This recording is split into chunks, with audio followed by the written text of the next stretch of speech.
पात्र में जल और दूध ले लीजिए, शुक्रवार का दिन। तो कहोगे गुरुजी ये कथा कहां से निकाल के लाए हो? तो विष्णु पुराण में से आप उसको स्मरण कर सकते हो। काय में से? विष्णु पुराण में से। एक पात्र में देसी गाय का दूध, जल उसमें रखकर, और आपके यहाँ अगर लड्डू गोपाल हो, यदि आपके घर में ठाकुर जी हो, लड्डू गोपाल हो, विष्णु जी का कोई स्वरूप हो, श्री हरि का कोई स्वरूप हो, तो उस पर शुक्रवार के दिन आप संध्या के समय पर दुर्वा डालकर, उस दुर्वा से अगर लक्ष्मी जी के नामों का 108 बार उच्चारण कर कर, घी का दिया लगाकर, कैसर के चावल साथ में रखकर, केवल उस जल का और दूध का मात्र छींटा देते हो, तो उसके घर में कभी लक्ष्मी की कमी नहीं आ सकती, संपदा बढ़ती चली जाती है। 108 बार लक्ष्मी के नाम का मात्र उच्चारण कर लेने पर, भगवान विष्णु के चरणारविंद पर, भगवान विष्णु के चरणों पर केवल उस दुर्वा का, जल का, दूध का सिंचन कर देने से भी लक्ष्मी की वृद्धि होती। तो रावण संहिता अगर किसी ने पढ़ी हो तो उसको मालूम होगा, रावण संहिता में 4 तरह के तिलक का महत्व बताया। कितने तिलक? 4। उन 4 तिलक में सर्वश्रेष्ठ तिलक रावण बताता है। एक तिलक सर्वश्रेष्ठ है, वो है दुर्वा। जो दुर्वा होती है, उस दुर्वा को जलाकर उसकी भस्म तैयार कर कर, उसमें गाय का, श्वेत गाय, कौन सी गाय? सफेद। उस गाय के शरीर पर कोई दाग ना, उसके शरीर पर पूर्ण तरह से श्वेत हो, ना लाल उसमें कोई धब्बा हो, ना काला धब्बा हो, ना कोई कलर हो, बस केवल श्वेत। रावण संहिता में 4 तरह के तिलक का प्रमाण दिया, तो एक तिलक रावण संहिता में वर्णन आया। एक तिलक का जो व्याख्यान वर्णन किया गया, उसमें दुर्वा को जलाकर, राख कर कर, भस्म बनाकर, उसमें गाय का घी, देसी गाय का घी मिलाकर, और उसका बिंदी, उसका तिलक मस्तक पर लगाकर या नैनों में सुरमा लगाकर, जो व्यक्ति जिस किसी से मिले वो उसका हो जाता है। उस दुर्वा में इतना प्रबलता आ जाती है, अमृत तत्व जुड़ा हुआ है दुर्वा के। रावण संहिता में 4 तिलक बताएं, उसमें से सबसे 4 तिलक में अलग अलग, एक बेलपत्री की जड़ का तिलक है, एक आंकड़े की जड़ का तिलक है। रावण संहिता में 4 तिलकों का वर्णन है, उसमें मुख्य है सबसे ज्यादा।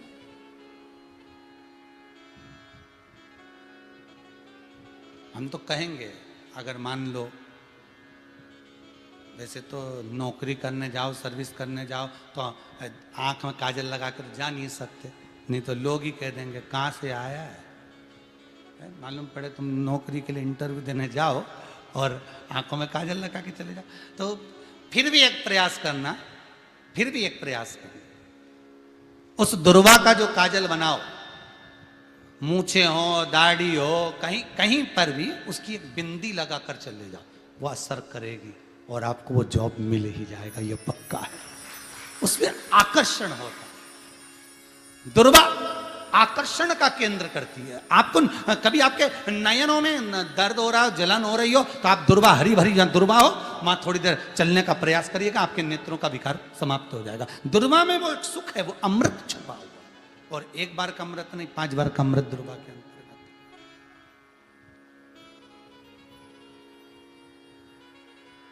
कौन से देवता हैं जिनके ऊपर दुर्वा का जल दूध में मिला हुआ छीटा जाए? श्वेत गाय के। देखो, दूध का प्रमाण बार बार दुर्वा के साथ आया, उसका कारण क्या है? क्या कारण हो सकता है उसका? उसका एक कारण है, समुद्र मंथन के समय पर सबसे पहले कुछ निकला था, तो समुद्र मंथन में सबसे पहले निकली थी गौ माता निकली थी। क्या निकली थी? गाय। सबसे पहले निकली थी गाय। और कितनी गाय निकली थी? 5। पहली नंदा, दूसरी सुभद्रा, तीसरी सुरभि, चौथी सुशीला, 5वीं बहुला। ये 5 गाय समुद्र मंथन में निकली। अब समुद्र मंथन में जब गौ माता निकली, तो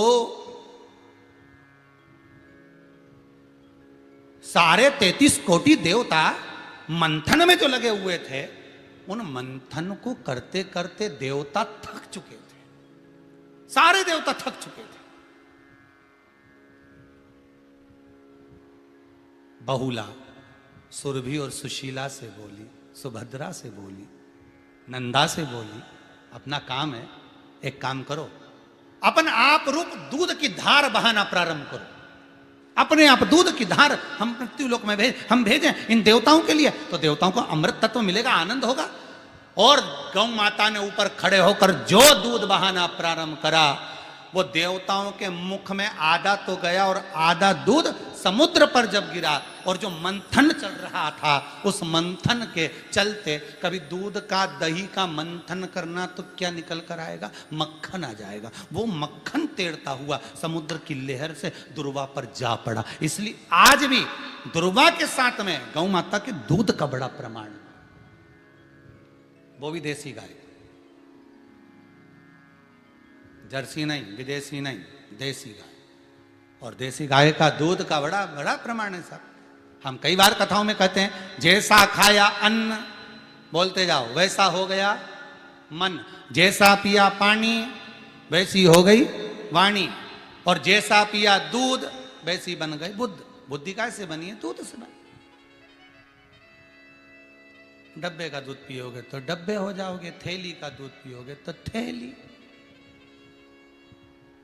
बोतल का दूध पियोगे तो बोतल। दूध का बड़ा असर।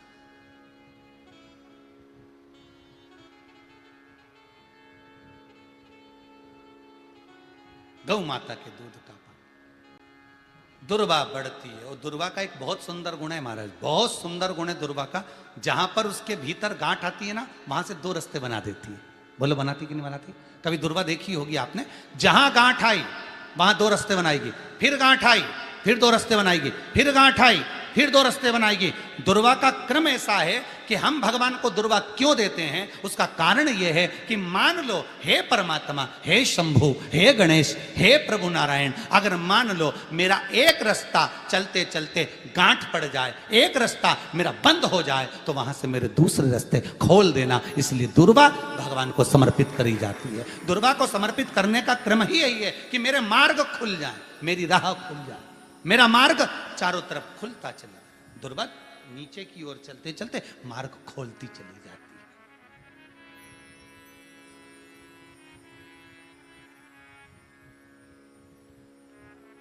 अमृत है ये, इसलिए नष्ट नहीं होती। तोड़ के रख लेना, प्रैक्टिकल करके जरूर देखना, सीहोर वाला महाराज कहीं झूठ तो नहीं बोल रही है। तोड़ कर रखो दुर्वा को, बोरी में भर कर रखो, 4 साल 6 महीने 8 महीने बाद सूख जाए, बेकार हो जाए, उसके बाद भी उसको खेत में, बगीचे में कहीं ले जाकर पटक देना, 8-15 दिन पानी देना, देखो फिर वापस वही हरी की हरी होना, वही कहीं ना कहीं से स्फुटित होते फिर आगे बढ़ना चालू कर देगी। उसका तत्व है अमृत, वो अमर है, मरती नहीं, फिर चालू हो जाती। शिव कहते हैं यही अमरता है, यही अमरता है कि दुख आया तो मरने की नहीं सोचना है। तकलीफ आई, कष्ट आया, रोग आया, बीमारी आई, थोड़ा सा तकलीफ आ गई, थोड़ी बीमारी आ गई, थोड़ा दुख आ गया, तो ये मत सोचना मैं मरना है। नहीं नहीं नहीं, अभी तो और जीना है। तो किस लिए जीना है? कोई कहेगा इसको कहीं आसक्तियां होंगी, घर की, परिवार की, कुटुंब की, कबीले की, इसलिए जीना चाहती है, इसलिए जीना चाहता। नहीं, आसक्ति एक रखना कि मैं जीना इसलिए चाहता हूं, मैं और जीना चाहती हूं, इसलिए चाहती हूं कि अब मैं भगवान का भजन करना चाहती हूं। अभी तक मैंने परिवार, कुटुंब, कबीले, संसार के लिए करा, अब जितनी जिंदगी दी उस मालिक ने, अब मैं उसका भजन करूं। कोरोना महामारी में वेंटिलेटर पर जाकर, आईसीयू में जाकर वापिस अगर आ गए हो तो समझ लेना बोनस के दिन भोलेनाथ ने दे दिए। अब भजन में लगाना, अब दुकान, धंधा, पानी, ये सब चीजों में बाद में लगता रहेगा। आईसीयू में जाने के बाद, ऑक्सीजन कम पड़ने के बाद भी लेवल ऊपर कर कर, वेंटिलेटर से भी निकाल कर अगर वो लेकर आ गया तो समझ लेना अब ये दिन उसके बचे हैं, अब उसने बोनस में दिए हैं। इसलिए अब संसार में नहीं, अब भगवान में लगाऊंगा। अब जब शिव महापुराण की कथा आएगी खोजूंगा, सुनूंगा, शंकर का अनुमोदन करूंगा। हो गए दिन, नहीं तो तुम तो गए थे रे, निपट चुके थे। जैसे ही पहुंचे बड़े बुरे हाल थे। ऑक्सीजन भी ऊंचा नीचा हो रहा था और वो कजन कौन सा इंजेक्शन था वो भी नहीं मिल रहा था। तो क्या अब क्या होगा तेरा कालिया? तो कालिया ने सोचा कुछ नहीं होना, शिव पुराण याद करो। श्री शिवाय नमस्तुभ्यम, श्री शिवाय नमस्तुभ्यम। पत्नी घर में कर रही, बच्चे चलते फिरते कर रहे, आंखों से पत्नी के आंसू बह रहे, श्री शिवाय नमस्तुभ्यम जपती जा रही। पति से कह दिया मोबाइल पर केवल शिव पुराण सुनो, अब जो होगा देखा जाएगा। और शंकर जी लेके वापिस आ गए वो यमराज के दरवाजे से। घर पे आते सीता खुश हो रही, बस मैं तो ऐसा लग रहा था कि अब चले जाऊंगा। सारे आसपास वाले निपटते चले जा रहे। पत्नी बोली चिंता मत करो, श्री शिवाय नमस्तुभ्यम वो जप लिया। आया दरवाजे तक रोग, आया दरवाजे तक बीमारी, आया दुख दरवाजे तक। दुख क्यों ना आएगा?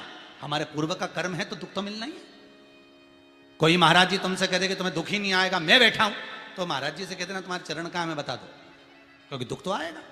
जैसी करनी वैसी करनी। जो पूर्व में कर कर आए हो, भले आज तुम किसी को दुख नहीं दे रहे, भले आज तुम किसी को तकलीफ नहीं दे रहे, पर पूर्व का कर कर आए हो वो तो भोगना पड़ेगा। दो कारणों से मनुष्य का शरीर मिलता है, एक कर्म का भोग भोगने के लिए, दूसरा भगवान का भजन करने के लिए। भजन भी करो और दुख भी भोगो। जो मिला है किस्मत में, बड़े प्रेम से मिला, ना जाने क्यों मिला इतना दुख, उसका कारण होगा। वो कारण को ढूंढना बाद में, अपने को ढूंढने की जरूरत भी क्या? अपन तो भजन करो, भजन करोगे तो दुख कटेगा।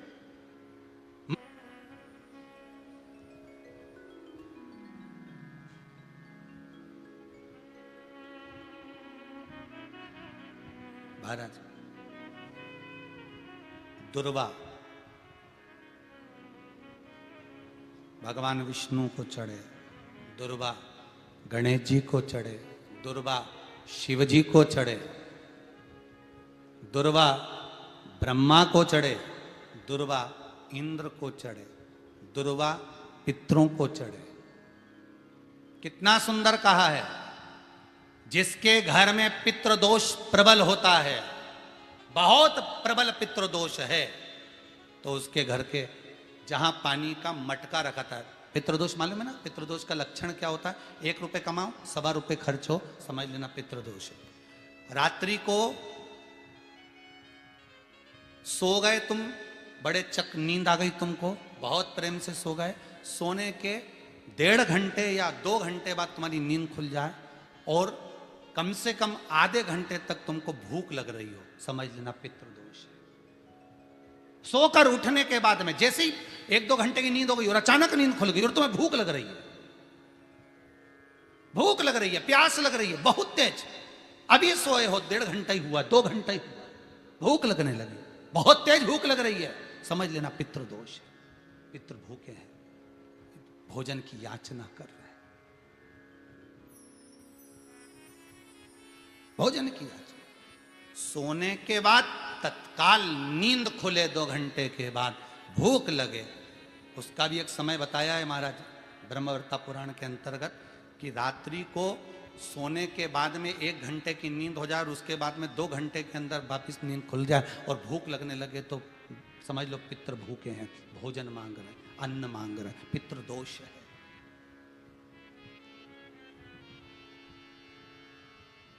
पितृदोष का कुछ कुछ वर्णन किया गया है।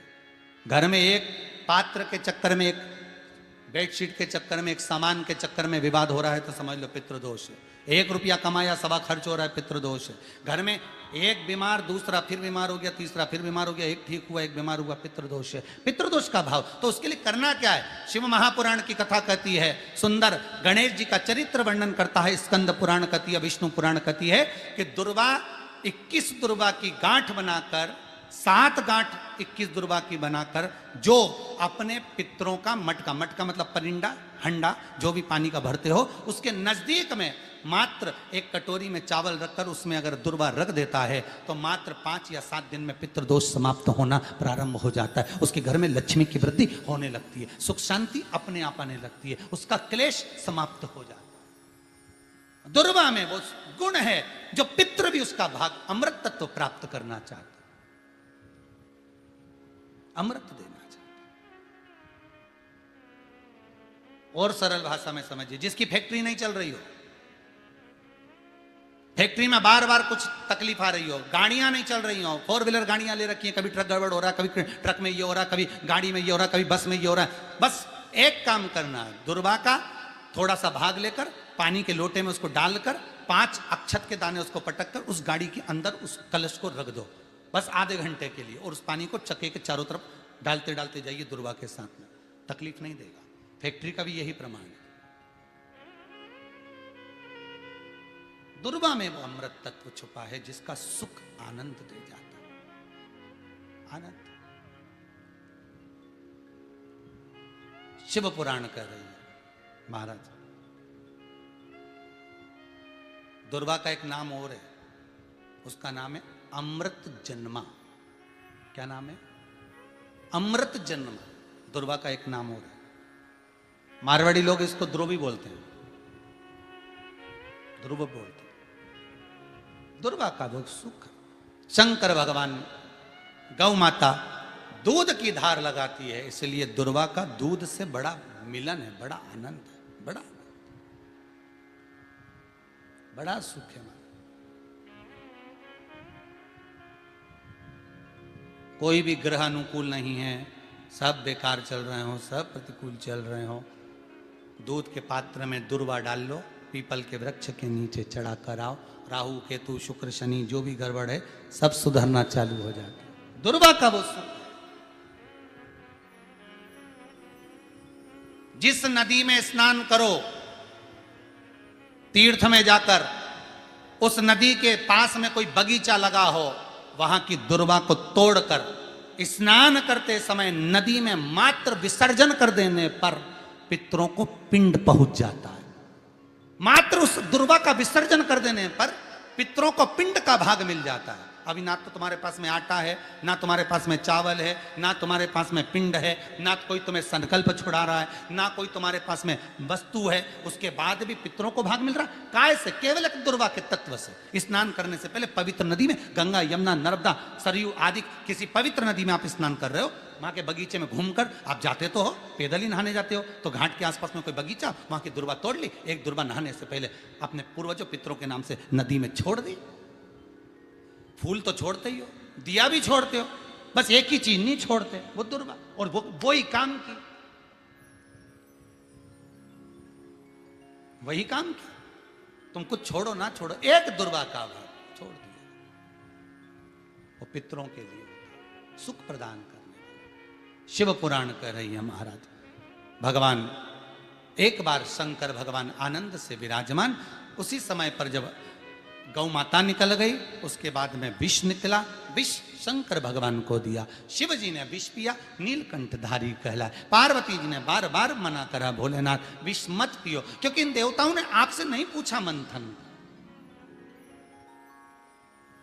जब घर के बड़ों से, घर के बुजुर्गों से, घर के बयों से, माता पिता से, सतगुरु से, गुरुजन से कोई काम अगर पूछकर नहीं किया जाता तो उस काम में अड़चन बहुत आती है। और आई, मंथन करने में कितनी अड़चन आई। कभी देवता रूठ जाए, कभी राक्षस रूठ जाए, कभी मालूम पड़े गौ माता निकल गई, कभी मालूम पड़े कुछ निकल गया, कहीं औषधियां निकल रही, कहीं रतन निकल रहे, कहीं विष निकल रहा, पर अमृत नहीं निकल रहा। बड़े परेशान हो गए। उसका कारण तो पूछा तो शंकर भगवान से नहीं पूछा गया। अगर देव अधिदेव महादेव के कानों में बात डाल देते तो शंकर जी कर देते।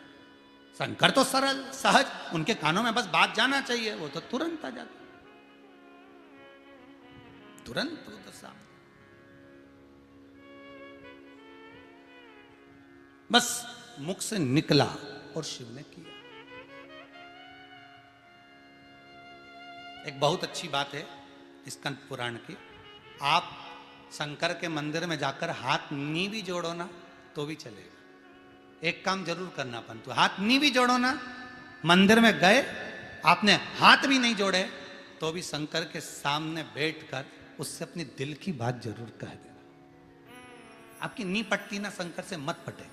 आप जिसको मानते हो, आप राम को मानो, आप कृष्ण को मानो, आप भवानी को मानो, आपकी मर्जी पड़े उसको मानो। शिव से नहीं भी पटे ना तो भी आपने सारी दुनिया में अपना दुख कहा, एक बार शंकर के पास, उसके दरवाजे पर नंदी के पास बैठकर, दीवार से टिक कर बैठकर, कहीं एकांत में बैठकर उस शंकर से अपने दिल की बात कहना जरूर, बोलना जरूर।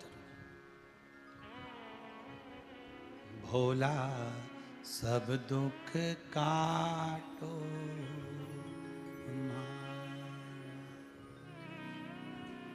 वैश्य है मंगल मंगलकारी अवधूत रूप निराला भोला सब दुख काटो उससे कह देगा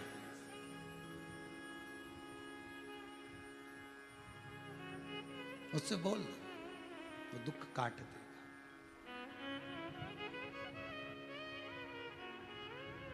इस कुबेरेश्वर धाम में जो भी आता है अपनी बात कहता है तो हम उससे एक ही बात कहते हैं, भूमि कुबेरेश्वर धाम की है, एक एक कंकर शंकर है। अगर कभी आए हो और तुम्हारे भीतर दुख है तो इस भूमि पर चप्पल उतार कर एक बार कहीं पर भी इस भूमि पर पावन शंकर का मंदिर जहां बन रहा है उसकी ओर देख कर बोल कर मन की बात को एक बार पुकार कर कहकर जरूर जाना, 3 महीने में वापिस आओगे ये पक्का है। वो खुद पकड़ कर लिया आएगा, वो खुद खींच कर लिया, वो खुद लाएगा, आपको नहीं आना है, वो खुद ले आएगा। चलो शिवधाम चलो,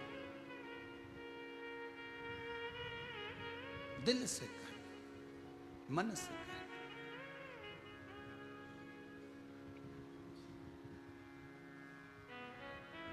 विष निकला नाथ, अब क्यों पी रहे हो? पार्वती जी शिव जी से कह रही हैं आप क्यों पी रहे हो? इस विष को क्यों पी रहे हो? किस लिए?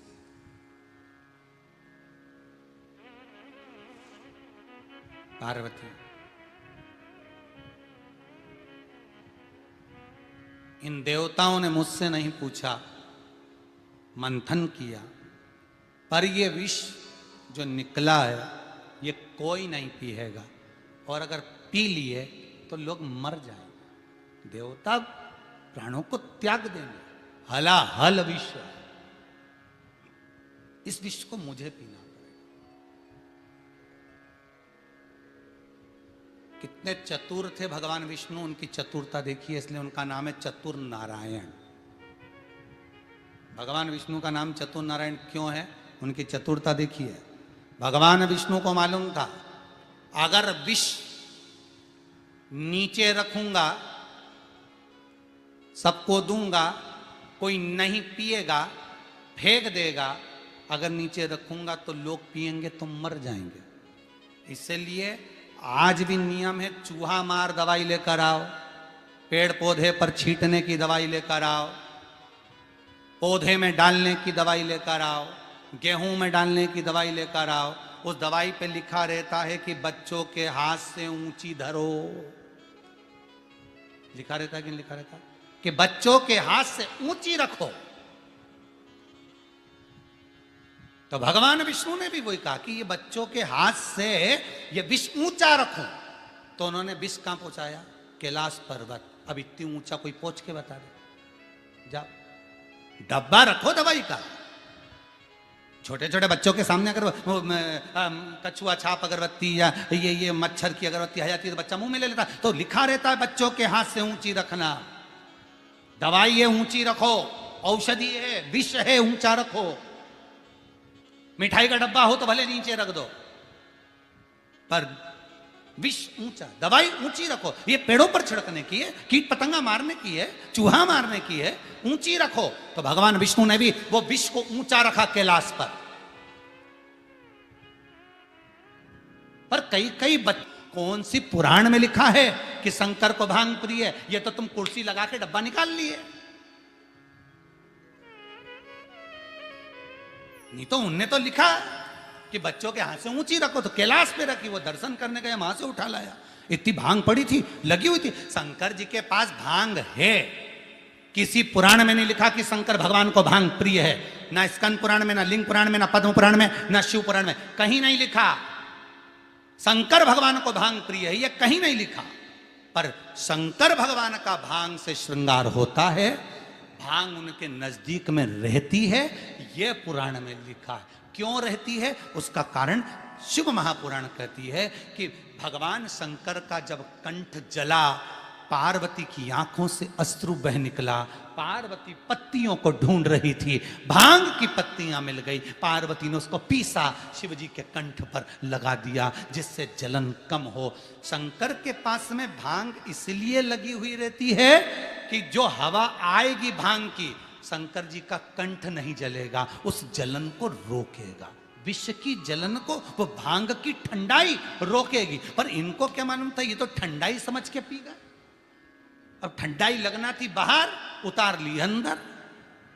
दिक्कत तो वही है। बच्चों को कौन समझाए कि ऊपर चूहा मार दवाई रखी है ना, कीट पतंगा की दवाई रखी है, पेड़ पौधे पे छिड़कने की दवाई रखी है। ये तो सोचा कि मिठाई का डब्बा रखा और मम्मी ने छुपा के रख दिया, रसगुल्ले का दिख रही है। बाकी के काजू कतली का डब्बा तो चपटा हो, ये तो इतना बड़ा, तो इनने का रसगुल्ले का ही है। अब इनके क्या मालूम था कि तू खाएगा ना रसगुल्ला हो जाएगा। अब इनको क्या मालूम, ये तो समझे रसगुल्ले। चढ़ गए ऊपर और डब्बा नीचे गिरा लिया। गया कहीं का कैलाश पर, भांग तोड़ के लिया आया। शिवरात्रि पे खूब घोट घोट के पी रहा है, शंकर जी का नाम बदनाम कर रहा है। शंकर जी की भांग प्रिय, भांग प्रिय, शिव जी की बूटी, शिव जी का प्रसाद, शिव जी का प्रसाद। कौन सी पुराण में लिखा शिव जी का प्रसाद? तो शिव जी का, अगर तुम भांग पी रहे हो तो शंकर जी का एक आध सांप भी धारण कर लो। भांग पियो तो धारण करो, और एक आध सांप दिख गया तो जो चढ़ी चढ़ाई भांग है वो भी उतर जाएगी। एक आध बार मिल गया ना फ्री का पीस, एक आध बार मिल गया शंकर का गण, वो सांप, बस तुम कहीं से जा रहे थे बड़े गुनगुनाते हुए, बड़े गुनगुनाते हुए चल रहे थे, बड़े बड़े मस्ती में जा रहे थे, बड़ी अलमस्ता में।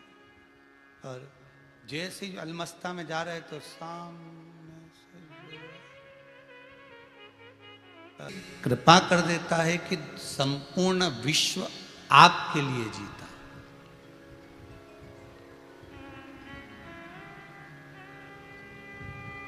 हम समर्पित तो हों, हमारा समर्पण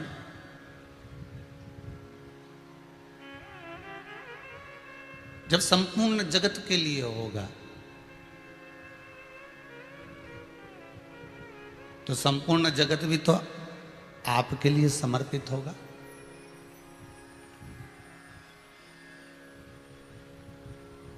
एक इस संपूर्ण विश्व का कल्याण करने वाला भी एक बालक प्रकट हुआ, जन्मा, एक माता के गर्भ से प्रगटा, माता के गर्भ से जन्मा।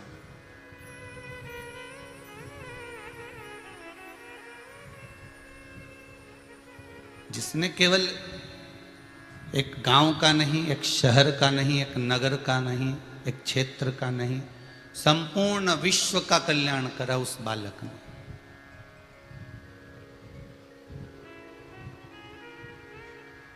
और वो छोटा सा बालक जिसकी आयु मात्र 4 वर्ष की थी,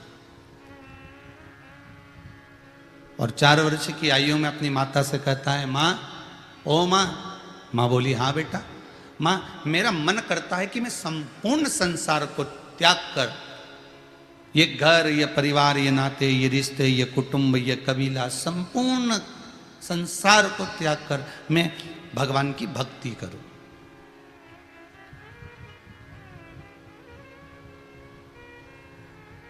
ऐसा विचार भी कभी कभी आता है, हो ध्यान देना, और कई कई लोगों को तो आता भी होगा, पर वो थोड़ी देर के लिए आता है।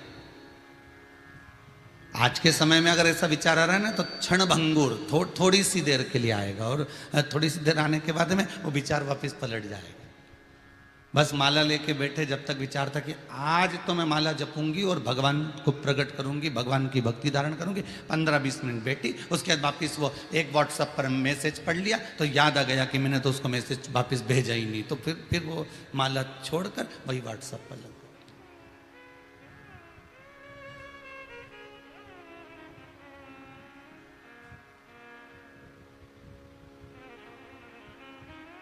वो छोटा सा बालक कर रहा है, 4 वर्ष की जिसकी आयु है। और 4 वर्ष की आयु वाला वो बालक कहता है, माँ मेरा मन करता है कि संपूर्ण संसार को त्याग कर मैं भगवान की भक्ति करूं। माँ ने कहा, पागलों जैसी बात मत कर। घर में कोई और 4-5 बच्चे हैं क्या मेरे? 9 महीना में तुझे गर्भ में रखा है, कम से कम 9 वर्ष मेरी सेवा तो कर ले। बच्चे को मैंने डांट लगा दी, चिल्ला दिया।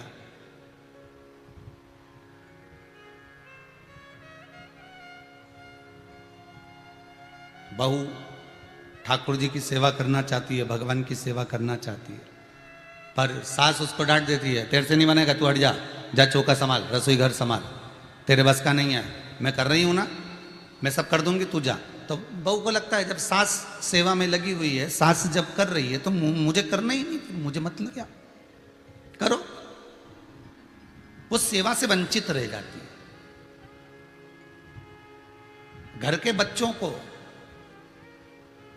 छोटे छोटे बालकों को, छोटे छोटे बच्चों को सबसे पहले सेवा का क्रम सिखाइए। मंदिर आप जा रहे हो तो बच्चों को लेकर जाइए, भजन आप कर रहे हो तो बच्चों को बिठाकर भजन करिए, स्मरण कर रहे हो तो बच्चों को बिठाइए।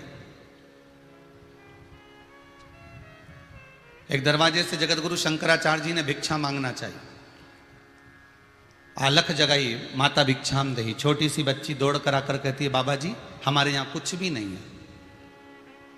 तो जगतगुरु शंकराचार्य जी कहते हैं कि अपने आंगन की झाड़ू लगाकर थोड़ा सा कचरा दे दो मेरे पात्र में।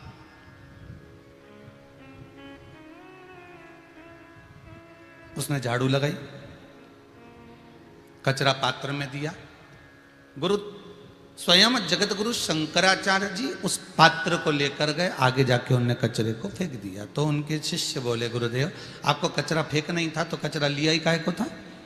गुरुजी बोले, अपने शिष्य को मैंने कचरा केवल इसलिए लिया है कि वो छोटी सी बच्ची की आदत उसकी माँ ना करने की डाल रही है कि नहीं है, नहीं है, बोल दे हमारे यहाँ कुछ नहीं है।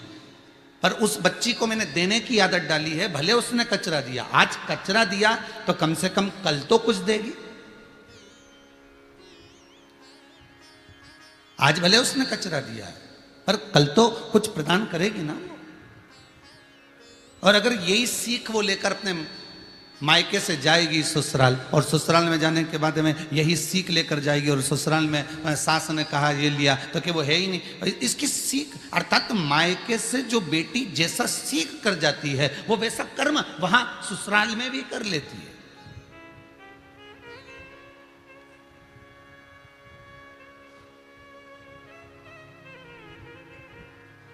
अरे पत्नियों से निवेदन है, पतियों से झगड़ा करना है तो एकांत में करना, कभी बेटियों के सामने मत करना। वो सीख जाएगी कि मेरी मां अपने पिता से, मेरे पिता से किस तरह से बात कर रही है, किस तरह से बोल रही है। तो वो बेटी की भी सीख रहेगी कि मुझे किस तरह से अपने ससुराल में बात करना, अपने पति से बात करना। छोटा सा बालक कह रहा है कि मेरे को भक्ति धारण करना, और मैंने मना कर दिया। अभी तो मेरे गर्भ से जन्मा है, 4 साल का तो हुआ है और मैं कहता भक्ति धारण करना है। कौन से मेरे 4-6 बच्चे हैं, तू अकेला तो है, और तेरा फर्ज है अपनी माता की सेवा करना, तेरा फर्ज है मुझे साथ कर चलना, तेरा फर्ज है मुझे लेकर चलना।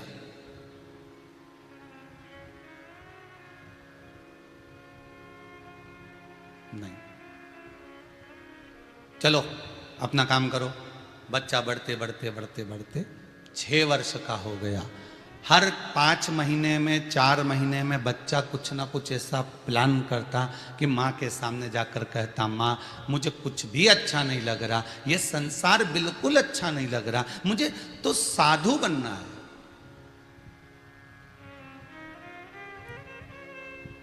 मुझे तो साधु बनना है माँ, मैं तेरे पांवों पड़ता हूं माँ, मुझे तेरे बंधन से मुक्त कर दे।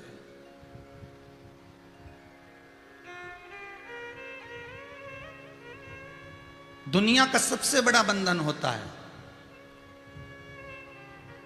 माता और पुत्र का बंधन।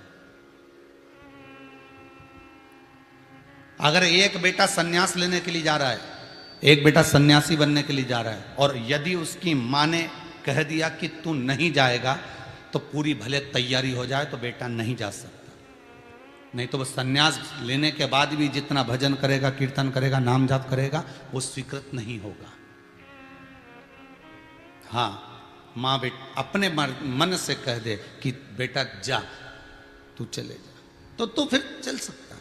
फिर आपका भजन, आपका कीर्तन, आपका स्मरण, आपका, हम तो कई बार शिव महापुराण में भी आप सब कहे, चैनल के माध्यम से सुन रहे हो, फेसबुक यूट्यूब के माध्यम से सुन रहे हो, पर पहले जब कथा होती थी तो उसमें हमने कई बार कहा कि कथा में जाना तो पहले अपने पति से पूछना, क्या मैं कथा में चली जाऊं, आप मेरे साथ चलिए।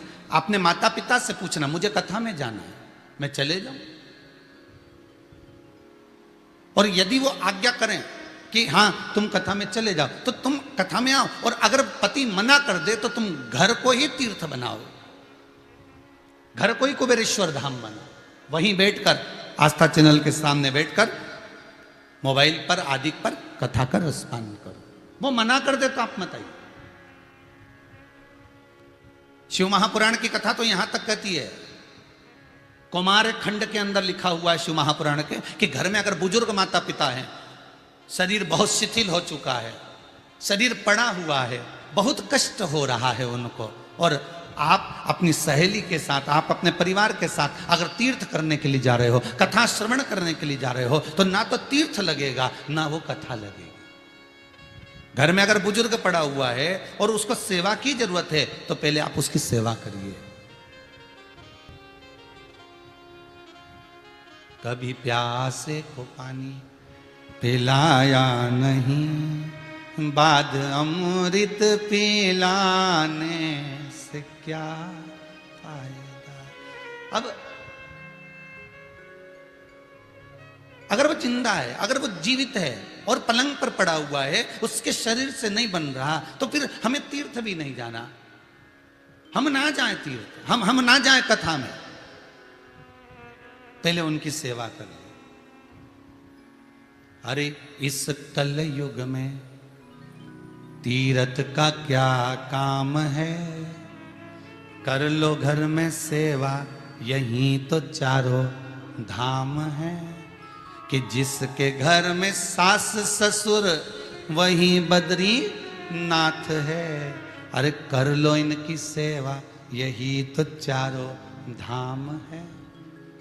संसार सागर में इस कलयुग में सबसे बड़ा तीर्थ है माता पिता, सबसे बड़ा तीर्थ है घर के बुजुर्ग, उनकी सेवा, उनकी आराधना, उनकी चाकरी, उनके चरणों की सेवा, संपूर्णता का सुख।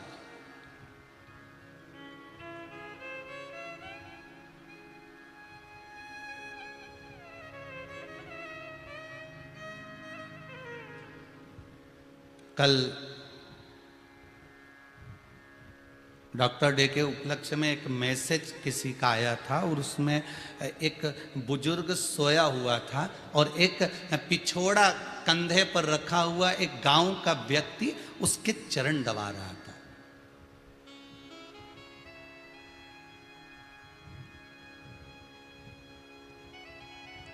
वो सीख दे रहा था, मैसेज वो सीख दे रहा था। डॉक्टर उस बुजुर्ग व्यक्ति से कह रहा था, ये तुम्हारा गंवार बेटा ये बैठा,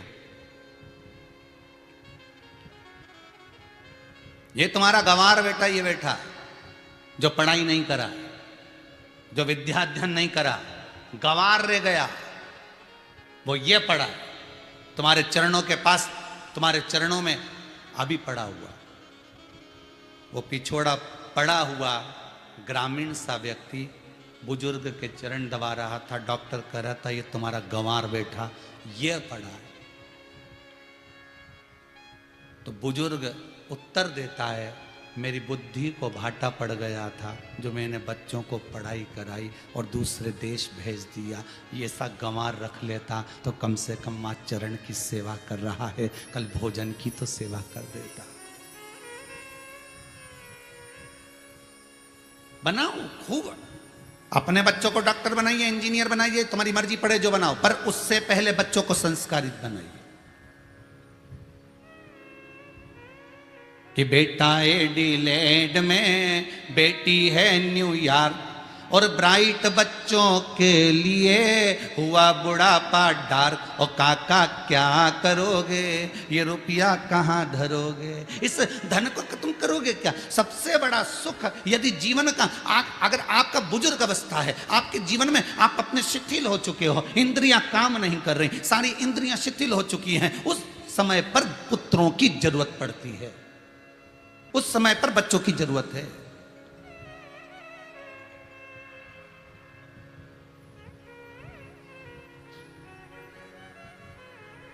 उस समय पर हमको संतान चाहिए कि अब कोई संभाल लेगा। मां बेटे से कह रही है, मैंने तेरे को पहले भी समझाया था ना, अगर अब तूने साधु बनने की बात कर ली ना, अब तूने संत बनने की बात कर ली ना, तो सोच लेना, चल अपना काम कर। मां ने बेटे को फिर डरा दिया। 7 साल का बेटा हो गया, फिर कहा, मां तू मेरी बात तो मान ले मां, ना मुझे भोजन भाता है, ना मुझे जल भाता है, मां तू मुझे जाने दे। मां ने कहा, अंदर चल रहा है कि छड़ी उठाऊं, अंदर चल रहा है कि मैं ये छड़ी उठाऊं तेरे को मारने के लिए। बेटा अंदर चले गया। बेटे ने सोच लिया कि ये मां जब तक कहेगी नहीं तब तक अपन साधु बन नहीं सकते, मां जब तक आज्ञा देगी नहीं तब तक भजन हो नहीं सकता। माता पिता यदि आज्ञा दे दे तो भजन का भी सुख हो जाता है महाराज। हम आपसे बार बार निवेदन करेंगे, जिस बच्चे का पढ़ने में मन नहीं रखता वो माता पिता के चरणों को प्रणाम करके पढ़ने बैठ जाए, उसका मन लग जाएगा। जिस दिन व्यापार कम चले, दुकान धंधा पानी कम चले, उस दिन माता पिता के चरणारविंद में थोड़ा सा कंकु और चावल लगाकर अक्षत कंकु से पूजन कर कर उस कंकु और अक्षत को अपने व्यापार वाली जगह पर ले जाकर दुकान खोलने से पहले दरवाजे की चौखट पर डालकर आप अंदर प्रवेश करिए। वो माता पिता के आशीर्वाद से दुकान भी चलेगी।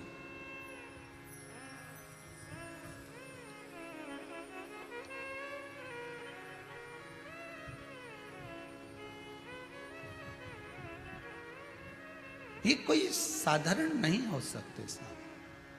हमको लगता है कि माता पिता हैं, ये इन्हें जन्म दिया है, पर जन्म देने वाला है, पर उससे पहले वो घर का बड़ा बुजुर्ग पयो तुम्हारे को रखने वाला, साधने वाला, उसके चरणारविंद का सुख ही दूसरा है। जिस घर में माँ बाप की इज्जत नहीं होती, उस घर में देखना कभी बरकत नहीं होती। जहां, अरे भाई,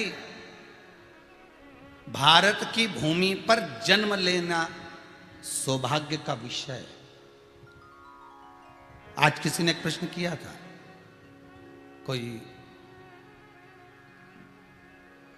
कविता जी आई थी और एक उनके साथ में कोई भैया थे, वो दोनों का प्रश्न था कि संसार में अगर हम पैदा हुए हैं गुरुदेव, तो ये बताओ, ना तो हम दान करें, ना हम पुण्य करें, ना हम सत्कर्म करें, ना हम भजन करें, ना हम कीर्तन करें, ना हम मंत्र जाप करें, ना हम मंदिर जाएं, ना हम देवालय जाएं, ना हम तीर्थ जाएं, उसके बाद अगर हम मरते हैं तो कहां जाएंगे?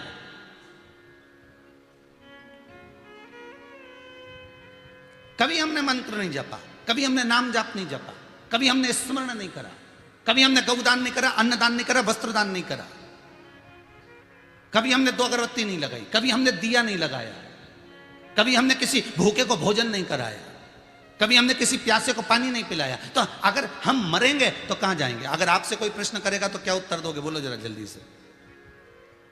कभी हमने सत्कर्म ना करा हो, भजन ना करा हो, कभी कुछ सत्कर्म हमने जिंदगी में करा ही नहीं, और मरने के बाद कहां जाएंगे? तो उन्होंने जो प्रश्न किया तो हमने कहा बैकुंठ जाओगे, स्वर्ग जाओगे।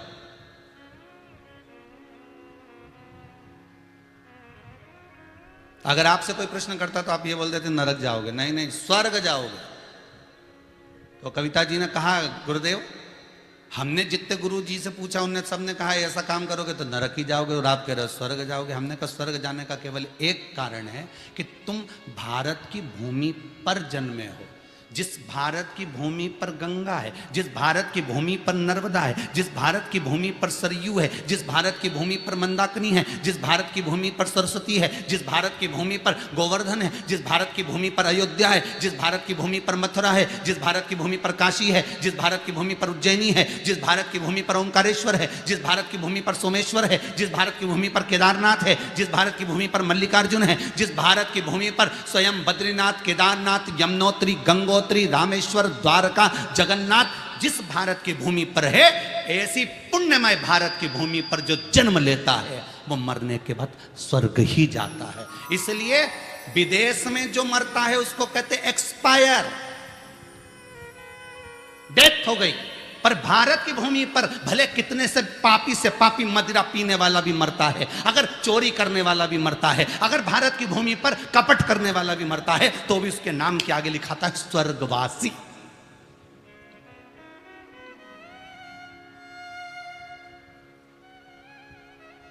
एक विदेश में मरने वाला, दूसरे देश में मरने वाला, वहां लिखा जाएगा एक्सपायर, वहां लिखा जाएगा डेड बॉडी है, ये मर चुका है। मैं स्वर्गवासी नहीं कहेगा कोई तुमको। पर भारत की भूमि एक ऐसी है जहां पर मदिरा पीने वाला जिसने दिन रात पाप कर्म करा है, तो भी उसके नाम के आगे स्वर्गवासी लिखाएगा, उसके नाम के सम्मुख में स्वर्गवासी लिखा जाएगा। भले उसने चोरी करी, भले उसने कपट करा, भले उसने छल करा, भले उसने प्रपंच करा, पर उसके नाम के आगे स्वर्गवासी लिखा है। क्योंकि भारत की भूमि पर जन्म ले लिया आपने, तो आप स्वर्ग में निवास कर रहे हो और मरने के बाद भी स्वर्ग जाओगे, भले आपने कुछ भी करा। आदर भूमि का स्थान का होता है, आदर सत्कार स्थान का माना गया। कोई मथुरा से आता है, वृंदावन से आता है, तो हम कहते हैं कि वृंदावन से आए पंडित जी, वृंदावन से आए, अयोध्या से आए, बद्रीनाथ से आए, यमुनोत्री से, कितना आदर होता है कि उस जगह से आए। उसी तरह मरने वाले तो विदेशों में भी मरेंगे, ऊपर जाएंगे, पर उनका इतना सम्मान नहीं होगा जी जितना तुम्हारा होगा, क्योंकि इनको मालूम है कि ये स्वर्ग से आया है और दूसरे स्वर्ग में आ गया, इसलिए ये स्वर्गवासी है। किसी के भी नाम के आगे भले वो कपट करे, छल करे, बेईमानी करे, प्रपंच करे, पर उसके नाम के आगे मरने पर उसने जिंदगी भर पाप करा तो भी स्वर्गवासी लिखाएगा, क्योंकि वो स्वर्ग का अधिकारी है, क्योंकि भारत की भूमि पर जन्मा है। चंदन है इस देश की माटी, तपोभूमि हर ग्राम है, हर बाला देवी की प्रतिमा, बच्चा बच्चा राम है। जिसके सैनिक समर भूमि पर गाया करते गीता है, उसी माटी के हल के नीचे खेली करती सीता है। ये वो भारत की भूमि है। ये कोई साधारण हो सकती है?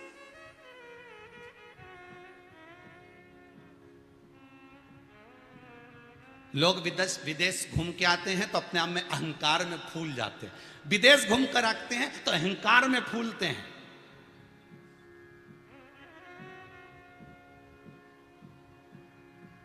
और विदेशियों को देख लेंगे तो और ज्यादा उनको लगेगा, बताओ कितने बढ़िया रह रहे हैं, गोरे गोरे दिख रहे हैं, बढ़िया कपड़े भी ऐसे विचित्र फटे पुराने पहन रहे हैं तो भी कितने सुंदर दिख रहे हैं। अरे तुम्हें तो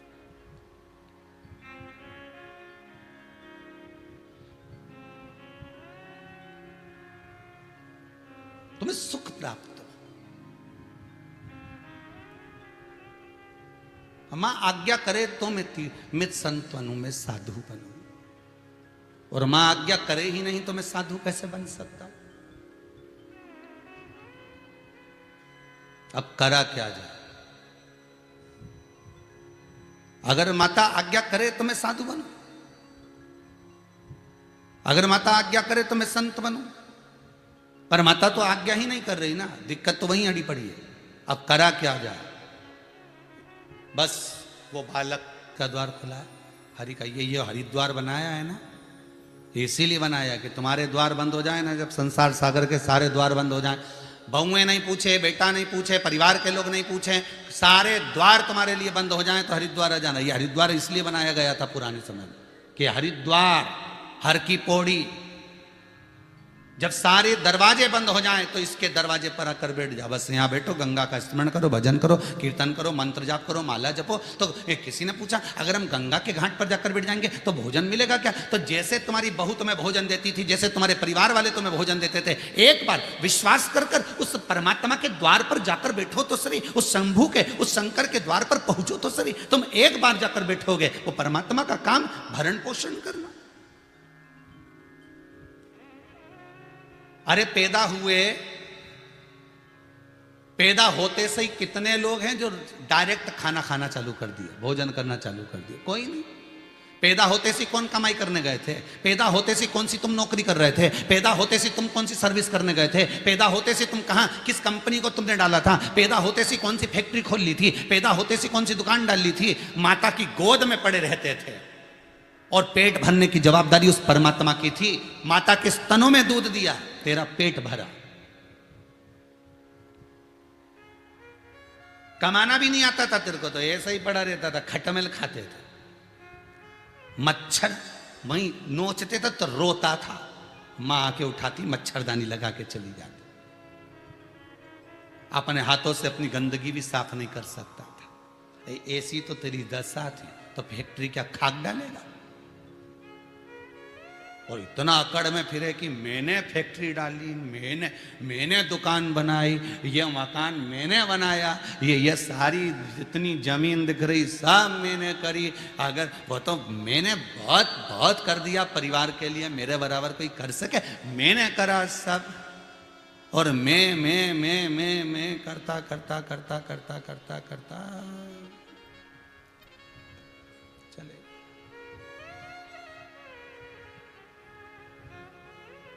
मेरा भगवान बड़ा विचित्र है। एक बार शंकर जी से किसी ने पूछा, भोलेनाथ जी ये तो बताओ कि तुम मनुष्य को जन्म देते हो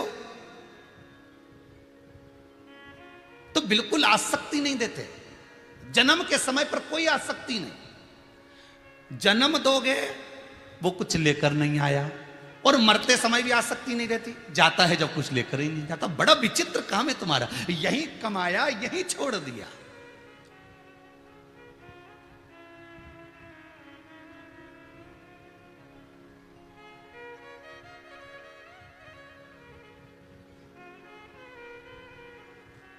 यही कमाया यही छोड़ दिया। पहले कथा में एक बात कही थी, आपको याद होगा।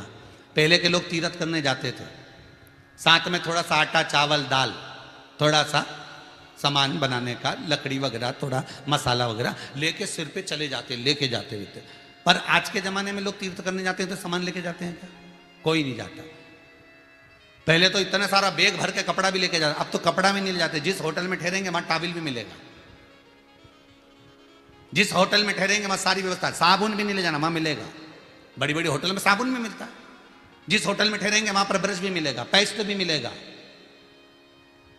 हाथ धोने के लिए साबुन मिलेगा, नहाने का साबुन मिलेगा। वो नहीं लेकर जाता है। खाने को भोजन मिलेगा तो कौन लेकर जाएगा? बस उनने एक काम करा कि तीर्थ करने जाओ तो नोट की गड्डी जेब में फंसा कर ले जाओ, और गड्डी भी अच्छी होना चाहिए, 2-2 हजार के नोट की। अब 2000 के नोट की एक गड्डी यहां फंसी, 2000 के नोट की गड्डी एक यहां फंसी, और फिर तुम कुछ भी लेकर मत जाओ। बोलो ईमानदारी से, तीर्थ हो क्या? आओगे कि नहीं आओगे?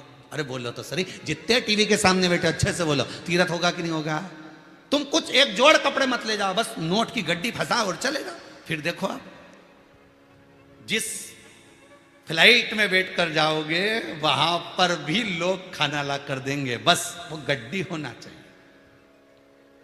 फिर तो जैसे फ्लाइट से नीचे उतरोगे वहां पर भी हाजिरी भरी जाएगी, good morning sir, good night sir. फिर सामने गाड़ी खड़ी मिलेगी, बस गड्डी हो